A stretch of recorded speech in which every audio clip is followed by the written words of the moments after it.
Aloha guys, Maly here from Discover the Big Island Real Estate. I'm here with my friend Dennis Boyd. He is the director for the Small Business Development Center. Today, we're going to be talking about a very exciting topic for many that are wanting to make Hawaii their home. It is how to open a business in Hawaii. And so I brought you guys the expert on this field. He's going to be going all over like fantastic information that you guys perhaps cannot even find online on your online research. So we're going to be talking about many things, but without further ado, I would love for you guys to get to know Dennis. He's been interviewed on this platform before. If you guys haven't already, for people that are looking this on YouTube, feel free to join the Facebook group, Moving to the Big Island. We're always sharing a lot of information about how to move to Hawaii, but for now, Dennis, take it away. Take it away, okay. It's a pretty big build-up. Yeah, well, I guess a lot of people want to move to the Big Island, and a lot of people are thinking about starting a business when they come here. And I guess the first thing for them to think about is, do they have what it takes to start a business? Right. Do they have the emotional fortitude to be the person where the buck stops, figuratively and literally? And do they have the financial wherewithal? And do they have the expertise? And I think most importantly for your video here today, do they know enough about the situation here, and do they have enough familiarity with business here in Hawaii? And I love how you premise this conversation. I think that for the most part, people that are moving to Hawaii, they truly don't understand the culture and how small this island is. Yeah. Sometimes, right? I mean, they call it's a big island, but it is not that big, right? No, it's not that big. It's all relative. It's all relative. It's all relative. Yeah. Exactly. Yeah. So I have a lot of questions for Dennis. Are you ready? Yeah, but just to point out, to underline what you just said, I just had a conversation today about a business owner, and they were saying, well, isn't the trend not to keep a lot of inventory? It's to do order, buy as you need it kind of thing. Right. And yeah, that's the trend, but you got to keep in mind that we're in the middle of the ocean too. Mm-hmm. And as the pandemic has really showed us, supply chains can get pretty messed up. Mm-hmm. So that's a consideration you wouldn't have in California, for example. Delays, or like Amazon Prime, it's not Prime here, right? It's not Prime. That's what it is. Yeah, great point. And we're going to be touching bases on that. So Dennis, what will you tell people that are planning to open up a business here in Hawaii? Where do they start? Well, I think first they start with themselves, like I said. It's a sort of a personal inventory of what they can bring to a business. Assume that's done. I think a good place to start is your local small business development center. There's 1,000 of them across the country, and they can help you with some of the basic business things, like how to write a business plan and how to project costs and what kind of business entity you should think about, what kind of risk management tools you should have, some stuff about marketing, just whatever, the basic stuff it takes. So that's a really good place to start before you make the leap over here, I think. Right. Yeah. And you know what, and guys, if Dennis hasn't mentioned this service is free, right, for anybody you don't even have to be local to be able to utilize the service. You can just call Dennis, and you can call Dennis at any given time. No, incorrect. No. Monday through Friday. Yes. Yeah. What are the hours? I don't know, 9 to 5. 9 to 5. Yeah, but I do get I do get phone calls from mainland people looking to move here. Yeah. So I do have clients that are on the mainland as well. Yeah. So now, touching bases on, we're currently going through a pandemic still, right? Right. What has been the impact on the pandemic and on small businesses, and what industries have you seen thrive in the pandemic? In your personal opinion, talking to many business owners, they're like, "Oh my gosh, Dennis, like this has been my biggest year ever." There have been some of those, and those have been the people who do sort of the things that aren't really dependent on tourism. The things like car repair guys. Car repair guys. Those kinds of things where we all need that on an ongoing basis, and it doesn't matter if there's a pandemic or not, your car breaks down. Those kinds of things, not subsistence, but the things the residents here really need to get along, those things have done okay. Like construction also. Construction, yep, construction also. Yeah, that was the thing that's the industry that's been hit the least here in Hawaii. Right, yeah, right. yeah. But the things that have hurt, restaurants obviously, really hit really badly. All of them. Yeah, and then all the tourism related stuff. But it's all coming back. It's all coming back. And you know what? A couple days ago, a lady emailed me complaining about the service that she received in one of the restaurants. Oh, yeah. Very well-known restaurants. I won't name it because I really like it. And and not only like it, I know the ownership and I know that they're trying. But to that point, because the food service industry was hit the most, they have this huge turnover, right? Of untrained servers and management. Yeah. And so if you're traveling, and if you're watching this video and just traveling to the island, just be patient to those guys because they're trying, they're untrained and, they just have to adapt quickly. So our servers and the restaurants are not, some of them, they don't have the same level of service that they had in the past. Right, definitely. Oh, I've noticed the same thing. They're just not up to speed. Right, they're not up to speed. It's just not and we up to just speed. have to keep It's frustrating. It is frustrating. You sometimes you just want to pack up and leave, and you're like, "Why did I do this to myself?" But just wait for it. Yeah. Well, the world is different. The world. That's definitely different. So, Dennis, what is the first step that people need to take in order to open up a business here in Hawaii? Well, I think to open up a business anywhere, I think the first step is to look at your finances. Maybe that's step 1B. First step is it something you think you can succeed at? You've looked at the competition, presumably you're in that industry, so you sort of know what's going on, and you have the germ of an idea about how you can do it better. That's the first step. And you work on that idea. The subsidiary step is, do you have the financial wherewithal to ramp up and go without maybe that steady paycheck for X period of time? Right. And what does it take financially for you to get into that business? Are you buying it? Or there are a lot of financial barriers to getting into it, like you need all this equipment or trucks or whatever it happens to be. You touch a really good point. Okay. I think that people are for the most part, for the people that are entrepreneurs and they look at Hawaii and they start, they're trying to figure it out what, business they could open. But then there's this other market of people that are looking for existing businesses to buy.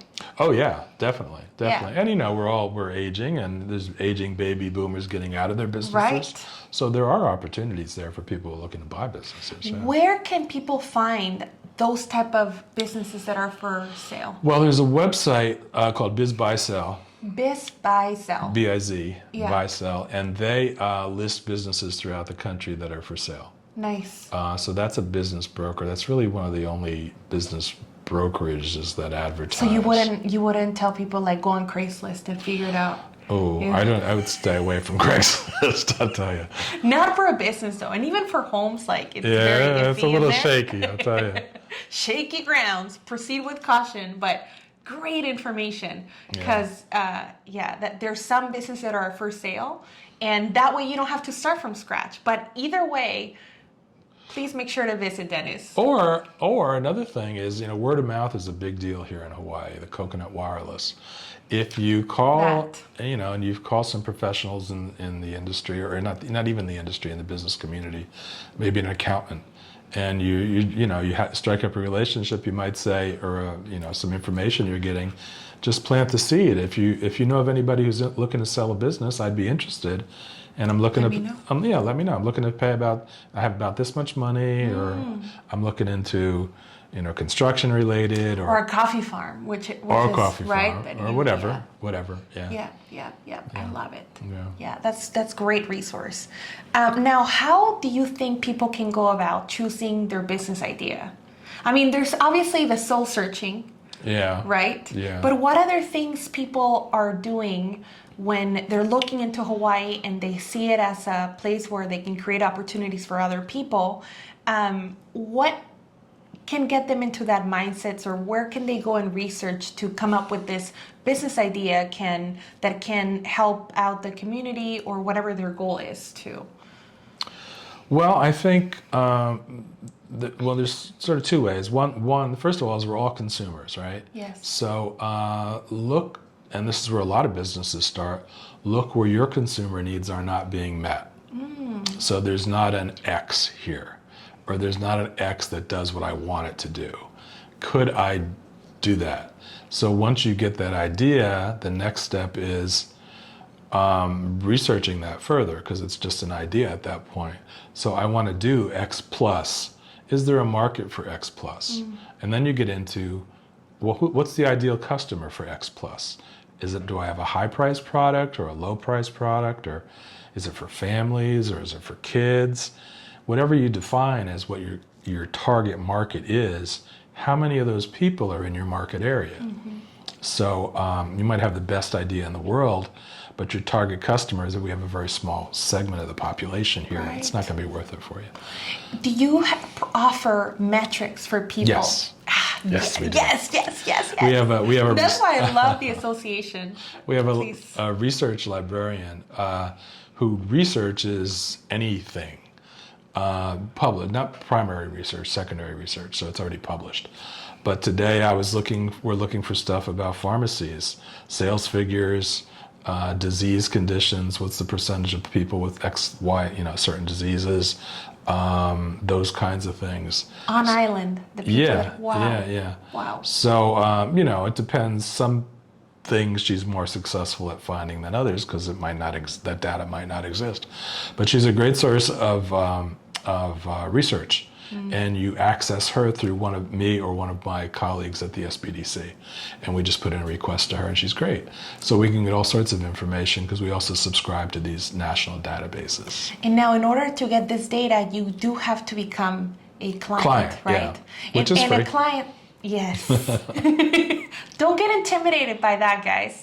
Sign up and just take advantage of that free resource that they have. Yeah, it's your tax dollar at work. It's right. Yeah, You're getting paid either way. I mean, he can be at the beach or helping you out. I don't get paid with a business with a business idea, right? Yeah. No. Let's not go there. Okay. Next.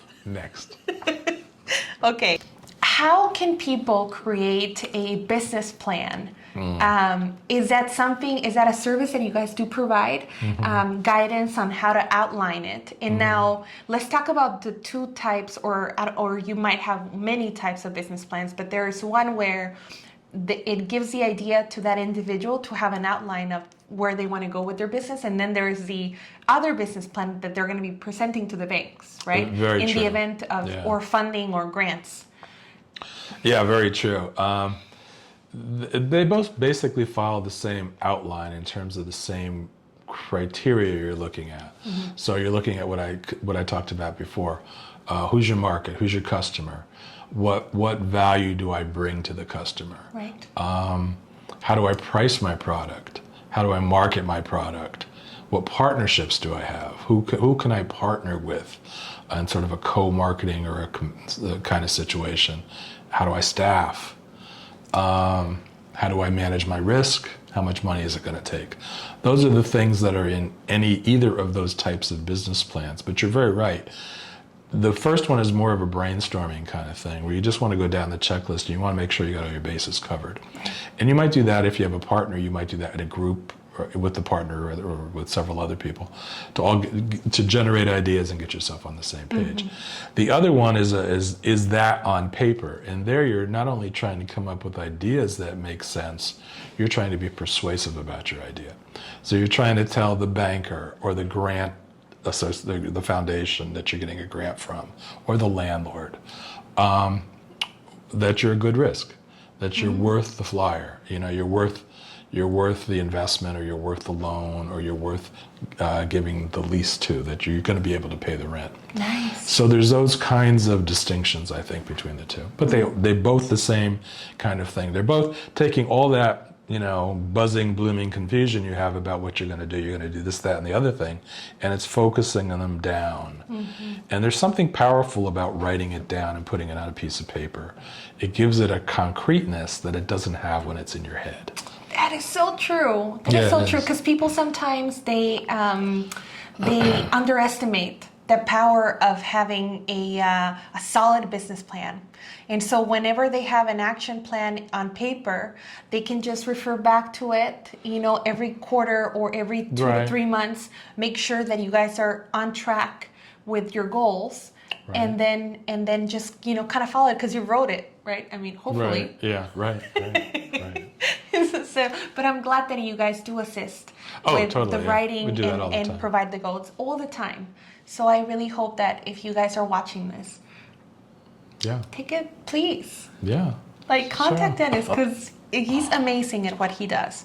So there's one thing that I think that before people are starting to search for their business idea, this is another thing that I've seen it even with people that are friends of mine here on the island, and people that are established for the longest time. They want to start a new business, and then they forget about this tip that I'm gonna say. You're gonna be like, yes. Okay. Sometimes they start with the idea, and then they start to say, oh well, I'm gonna name my new venture, let's say, the Ultimate Tacos, right? I'm talking about food because we're taping this on Cinco de Mayo. So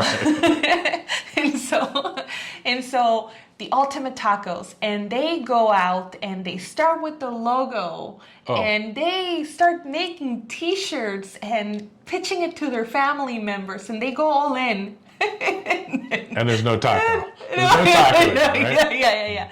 And then a month later, they start, with the process of, they spent all this money on opening up their Facebook and Facebook pages and everything. And then they go on to the DCCA, and then they end up searching for or trying to register their business name on there with the state, to find out that there's another Ultimate Taco business. Yeah. Right, that has been operating, I don't know, in Puna. Right. Yeah, right? And so they cannot use it. But now they have spent all this time and money. You've seen it, right? Probably. I've seen it. I didn't know you were going there with it, but that's true too, where there's somebody else operating with that same name. But it's so easy for people to get involved in the logo is what I always hear first. It's like, I have to work on my logo. Why? No. Why? You don't have to work on your logo. No. But it's easier to do the fun stuff. T-shirts are more fun than financial planning, right? So you do the T-shirt, you do the logo, you do the tagline, but you got to learn. Behind all that is actually making the taco and having the stuff to make it with, and the people. And knowing your cost. Know how much it costs to make a taco, so how much you can sell the taco for. I see that all the time. I bet. Yeah. And also, so this will be the biggest tips that we can give you besides what Dennis said.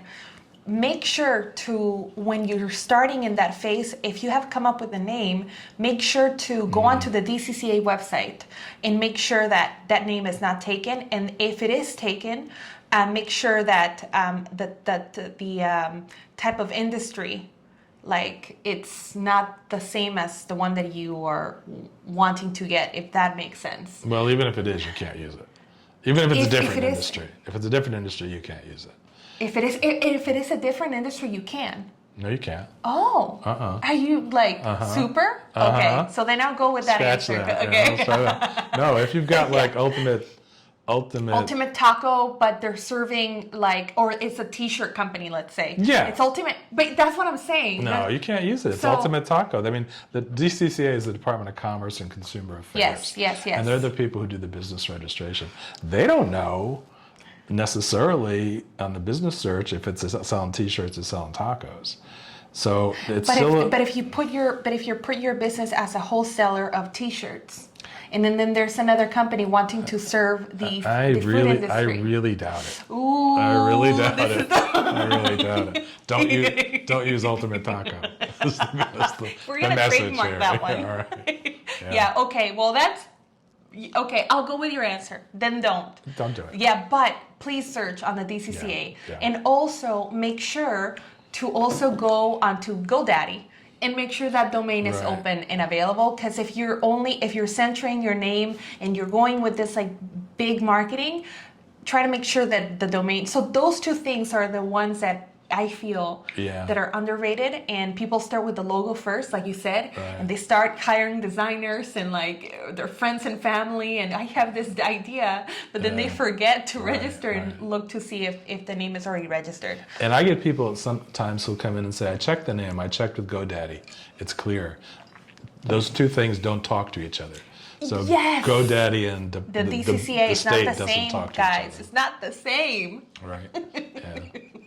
Good point. Yeah, because they're like, it's I'm clear. legit. It's cool. It's like, no, you're not. Not quite. And if you want to take it a step further, check if it's trademarked. That's like the ultimate, like, right? Check if there's a trademark out there. How can people select your entity? And I know you're not You're right. but yes. She's going to say I'm not an attorney and an accountant. Yes. Yeah, so I can't give individual advice. I just had this discussion with somebody this afternoon. It's based on how much you have to lose in terms of your home or your other investments or whatever, how risky your product is. Those kinds of things go into it. And those kinds. Let's just leave it at those two things. So what a corporate entity does is protect you by sort of giving birth to an entity that exists between you and the consumer, so that entity stands. Should something go south, the entity is in the middle there. Mm-hmm. So that's a risk management technique, and you want to employ that. So a sole proprietor really has everything on the line. They're totally bare in terms of their risk, which might not be bad. If they're selling flowers at the farmer's market, that's okay. I mean, what's going to happen?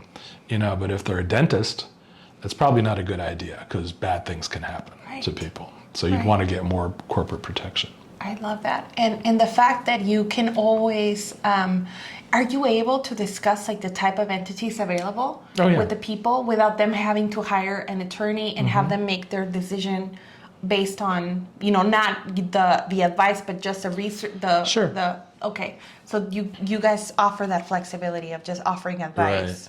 Right. 95% of the people we see register as LLCs. Right. Limited liability corporations. Right. What about S corps? Do people sometimes? Yeah, S corps too, but it's more complicated. Not more complicated. It's more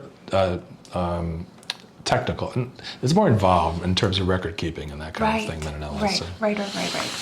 And then we have the local tax accountants and people that can help you on that as well. But it's nice that Dennis is kind of like a one-stop shop, where you go in there with your idea, and then he can just give you all the resources that you need to thrive, and then you can say, well, I would like to know more about the LLC. Where can I go? And then Dennis can be like, well, there's this person, or this company, right? Yeah, I do a lot of I do a lot of referrals to, if somebody has a particular situation that gets kind of situation also. Yeah, gets deep in the weeds on their personal taxes or something like that. I do referrals all the time to accountants or lawyers or insurance people or real estate people or whomever. But I like what you said, that it's very situational. Like it depends on what that person needs. Right. Because they might need somebody that their expertise is into corporate accounts or I don't know, certain industries that they need a certain level of expertise, and then you're able to refer those people out to those experts in the field, I guess. Yeah. Right? Sure. Yeah. Okay. Okay, let's go with that. Let's go with that one. How to create... Okay, so we have many banks here in Hawaii. Right? And so in order to operate and to cash your money, you're going to need to open a checking account. Yes. Right. And so there is First Hawaiian Bank, there's Bank of Hawaii, there is American Savings, those are just off the top of my head. Central Pacific. Central Pacific, exactly. Though that one is good. The Hawaii Federal Credit Union. Hawaii Community Federal Credit Union. Yes. There's other credit unions as well. And the other credit unions as well. And so are those resources discussed also in your conversations with the people that are like brand new to Hawaii? Okay, that's good. Sure. So he's able to advise you on that. And you need your registration with the Department of Commerce and Consumer Affairs to open a business checking account. That is true. Yeah. That is true. And also, yes, that is true. Also filing for GET. People are like, what? What is that? Yeah, they call it the GET. It's a weird Hawaii tax. GET. We call it GET if you General want to excise sound tax. General excise tax. But people call it GET. Yeah. People that are brand new to the island, they call it, I have to pay the GET. And they want to hear Really? it sounds funny, but I can understand it, right? Because they just see the GET, so it's GET. Yeah, it's our version of sales tax. We don't have sales tax, we have GET tax. Right. And the difference between the mainland and here is that we tax everything. So services are taxed, food is taxed, drugs are taxed, everything's taxed, which is different than the mainland. And you can register for the GET at the same time that you register for your company name on the DCCA website, if you have an employee ID number. EIN. An EIN, yeah. Yes. Yeah. Beautiful. And it's $20. So it's cheap. That's perfect. Yeah. So say for example, there's this entrepreneur that, has contacted you and doesn't know how to start with their accounting. Are there any softwares that you recommend for people to use to start? Oh, QuickBooks is great. Yeah, QuickBooks, I love it. I like QuickBooks. I've used QuickBooks for years. Yeah, It's great. me too. Yeah. Yeah. So that's a great one to start. They have this online version also that it's... They do. I don't like the online as much. I do. Do you? Well, you're more a computer age person. You're more of the cloud than I am. I remember when they had the CD format. Yeah, I do. Or the one that was like installed on your desktop. Now it's very cloud-based. Yeah. So, but it's good. It's good. Yeah. I want to backtrack to the GET tax. One thing I didn't say. The difference from in a sales tax is the GET is a tax on the business that's selling the good. It's not a tax on the consumer, but it can be passed along to the consumer. So a business might not say $100 plus GET, they might just say $100. They still have to pay the tax themselves on it. So that's just a little distinction I wanted to get out there and not mislead people. Yeah. That's something that we do encounter, especially in food and beverage, right? Yeah, that's a good distinction of where that is. What about obtaining permits? Oh. Yes. Oh, yes. Yeah. Obtaining permits, there are industries that require many permits, some of them, right? You're talking about construction permits? Yeah, like construction or if they're planning to opening up a restaurant, they will require, some permits by the state. Well, you need your kitchen certified by the Department of Health. Right. Other than that, it's really just pretty much, there's the permits that any bricks and mortar thing would need, and that goes to the County of Hawaii. And that's, be sure to let yourself have enough time for that. It is going to take longer than the mainland, definitely. We're working on changing that, and there's a lot of positive progress towards that with the new administration we have here in the county, but it is going to take longer than it does on the mainland. Right. And then, of course, the kitchen, as you mentioned. But then the other thing I wanted to mention that is there are a number of professional licenses, depending on your industry, that you might need, like a barber or a real estate agent or a doctor or a nurse or whatever. And those, again, come from the DCCA, the all-present DCCA we've been talking about. And those are in the professional and vocational licensing section, the PVL. It's important to note that I don't think any licenses you have on the mainland will transfer here. I don't believe.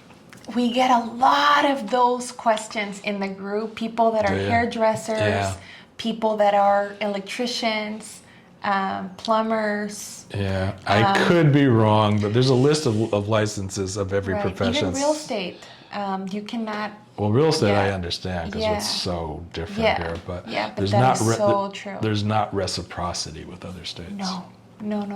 That's So that's good information for people that are looking to transfer their permits and licenses. But that's great info that you also assess on the permits that are needed, or you just tell people like where to go to get that information on what permits they might need. Well, those are licenses. Oh, for licenses, but for permits. For permits, they're dealing with their contractor, and no, I'm not going to necessarily tell them what that is. It's just very extensive, right? So, yeah, it's just a long process. That's all. Let's leave it at that. So now, how can people get insured? How can businesses get insured? Well, they just go to a business. Not a business, insurance agent.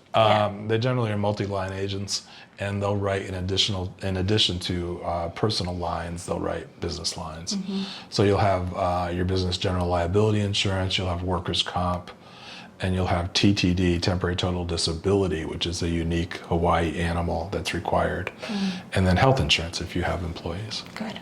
Yeah. So that's good that they're able to get that service also on the island. Oh yeah. If they need it. Now, what about assistance with financing or grants or funding?